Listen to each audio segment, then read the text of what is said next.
जेॾां कातल कोड़ अखियूं ओॾां ही खणे, वह तिनी जी वोड़ जिनी सांग न साहजो। सुर यमन कल्याण, दासान चौथों, बैत नंबर चौथों, रसालो छावाणी। हाणे अचूं था औखनि अल्फाज़नि ते। कातल माना कातल कड़े शराब जी, कातल शराब। कोड़ इहो पुराणो गणप जो हिकु आहे। कोड़ जेके जंहिंमां कोड़ी ठहियो आहे। कोड़ी जंहिंमें 20 शयूं पवनि थियूं, जीअं रिसाले में कोड़ीअ लफ़्ज़ अक्सर इस्तेमालु थिए थो। ऐं कोड़ माना घणा, जझा। कातल कोड़, कोड़ जा कातल, करोड़नि जा कातल, यानी घणा, घणाई या कसरत खे नास कंदड़ ऐं वैदत खे हासिलु कंदड़। अखियूं ओॾां ही खणे, निगाहूं नज़रूं उन तरफ़ करे। जेॾां कातल कोड़ जंहिं तरफ़ दुई यानी ॿियाई ऐं कसरत यानी घणाई नास कंदड़, ख़तमु कंदड़ शख़्स आहिनि। इश्क ओॾां ही नज़रूं थो खणे। वह माना ज़हर, पर हिते माना थींदी ज़हर जहिड़ो कड़ो शराब।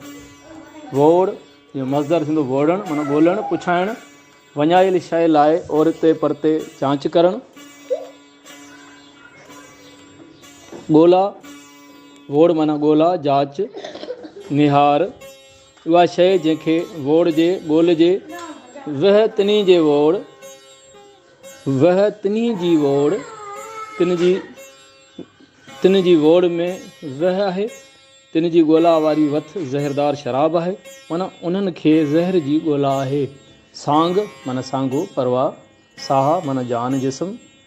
वह तिनी जी वोड़